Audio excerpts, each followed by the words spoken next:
Part 1 এর জন্য ভালো করার জন্য অবশ্যই আপনাকে স্ট্রাকচারে ফোকাস করতে হবে বা স্ট্যান্ডার্ড ভেরিয়েশন আপনার রাখতে হবে। যদি আপনার স্ট্যান্ডার্ড ভেরিয়েশন থাকে তাহলে কিন্তু আপনি এখানে নাম্বার পাবেন, এমনকি একজন বুঝতে পারবে যে আপনার গ্রামাটিক্যাল রেঞ্জটা খুবই ভালো। এই কারণে মূলত হচ্ছে আমরা এমনি স্ট্রাকচার ব্যবহার করে আমরা স্পিকিং গুলো আমরা করি বা আমরা কথা বলি, সাথে হচ্ছে আমাদের কানেক্টর এমনকি ভোকাবুলারি আমাদের ইউজ করতে হবে, যেগুলো দিয়ে হচ্ছে আমাদের আমাদের একটা টপিক আমরা প্রপারলি আমরা এক্সপ্লেইন করতে পারি। সো আমরা হচ্ছে এই ভিডিওর মধ্যে আমরা মূলত স্ট্রাকচার নিয়ে আলোচনা করব, যে আমরা কিভাবে স্ট্রাকচারে ফোকাস করতে পারি। যেমন উম, আমরা হচ্ছে কিছু এখানে স্ট্রাকচার আপনাকে দেখাবো যে আপনারা কিভাবে বা কখন কোন স্ট্রাকচারটা ব্যবহার করতে পারেন। যেন আমাদের জেনারেল স্টেটমেন্ট আছে একটা, জেনারেল স্পিকিং বলে আমরা ইউজ করতে পারি সাবজেক্ট আই, তারপর ভার্ব, বিকজ দিয়ে রিজন। তো আমরা হচ্ছে এই জেনারেলি স্টেটমেন্টের ক্ষেত্রে আমরা এই স্ট্রাকচারটা ইউজ করে কথা বলতে পারি। দেখেন আমরা এখানে শুরু করতেছি জেনারেলি স্পিকিং বলে।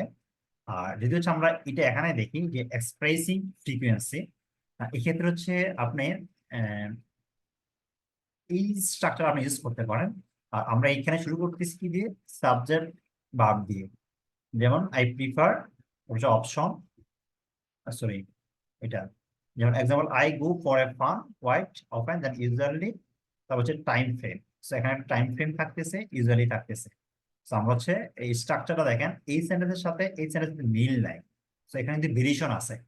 সো এই ভেরিয়েশন গুলো আপনারা হচ্ছে ইউজ করতে হবে। যদি হচ্ছে আপনার বেশিরভাগ আপনি ইউজ করতে পারেন, তাহলে হচ্ছে আপনার স্কোরটা ডেভেলপ হবে। আর এই যে স্পিকিং গুলো, এই যে টেকনিক গুলো, শুধু এগুলো স্পিকিং এর জন্যই না, এগুলো রাইটিং এর জন্য কাজে লাগবে। তারপর হচ্ছে পার্সোনাল প্রিফারেন্স। এক্ষেত্রে হচ্ছে আপনার বলতে পারেন যে আই প্রিফার, বা এটা এখানে আচ্ছা এখানে আই প্রিফার বিকজ, এখানে দেখেন এখানে একটা টাইম ফ্রেম আছে, বাট এখানে কিন্তু সাবজেক্ট বা এটা মেইন ফুল সেন্টেন্স নাই। এখানে আছে কি, লাইক আমরা এখানে সাবজেক্ট ভার্ব অবজেক্ট দিলাম, দেন বিকজ দিয়ে এখানে আবার কি দিলাম, ইটস লেস। এখানে সাবজেক্ট আছে, ভার্ব আছে, এখানে আবার ভার্ব আছে, অবজেক্ট আছে। সেখানে কিন্তু আমাদের প্রত্যেকটা সেন্টেন্স কিন্তু আমাদের ভেরিয়েশন আছে, চেঞ্জ আছে। তারপরে সিম্পল পাস্ট, এটা সিম্পল, এখানে হোয়াইন ইউজ করে দেন হচ্ছে এটা ইউজ করা। তারপর হচ্ছে প্রেজেন্ট পারফেক্টের মধ্যে আমরা এটা এক্সপ্লেইন করছি, এখানে দেওয়া আছে স্ট্রাকচার গুলো, যে প্রেজেন্ট পারফেক্টের সময় আমরা কিভাবে স্ট্রাকচার আমরা ইউজ করব। তারপর হচ্ছে কন্ট্রাস্টিং টু আইডিয়াস, যে দুইটা আইডিয়ার জন্য আমরা কিভাবে ইউজ করতে পারি। যেমন অলদো দিয়ে আমরা ইউজ করতে পারি, আমরা সিম্পল কমপ্লেক্স কম্পোনেন্ট আমাদের ইউজ করা লাগবে সেন্টেন্সের মধ্যে। যদি হচ্ছে আমরা এগুলো ইউজ করতে পারি তাহলে কিন্তু আমাদের স্কোরটা অনেক বাড়বে। যদি আমরা জেনারেলি সিম্পল সেন্টেন্স দিয়ে আমরা প্র্যাকটিস করি, তখন কিন্তু আমাদের স্কোরটা অনেক কমে যাবে। তো এই কারণে আমাদের sentence variation, simple complex compound, gerund, infinitive, মানে যা কিছু আছে এই প্রিপোজিশন সবকিছু আপনাকে এখানে ব্যবহার করতে হবে। ব্যবহার করে আপনাকে বুঝিয়ে দিতে হবে যে আপনি expert. Making comparison, so making comparison করার সময় আপনার হচ্ছে এই যে অপশন 1, অপশন 2, তারপর রিজন, তারপর হচ্ছে কম্পারেটিভ, তারপর কি কম্পারেটিভ অ্যাডজেক্টিভ, তারপর হচ্ছে ইজ মাচ বলে দেন হচ্ছে এখানে ইউজ করতে পারবেন, যে আমার এখানে স্ট্রাকচার দেওয়া আছে আর কি।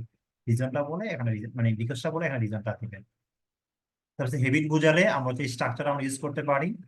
তারপর হচ্ছে টকিং টক অ্যাবাউট লাইকস, যদি আপনি কিছু পছন্দ করেন, তারপর হচ্ছে আমরা এটা পছন্দ করি, এটা ইউজ করতে পারি স্ট্রাকচারটা। তারপর কোন একটা রিজন দিতে গেলে দেন হচ্ছে এই স্ট্রাকচার গুলো আমরা ইউজ করতে পারছি। এখানে আমাদের অনেকগুলো স্ট্রাকচার আছে।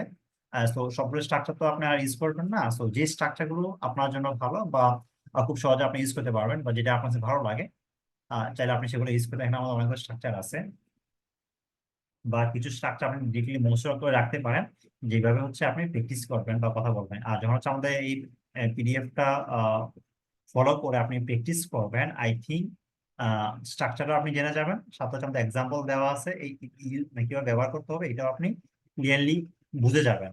সো তখন হচ্ছে আপনি খুব সহজে এই স্ট্রাকচারটা মনে রাখতে পারবেন।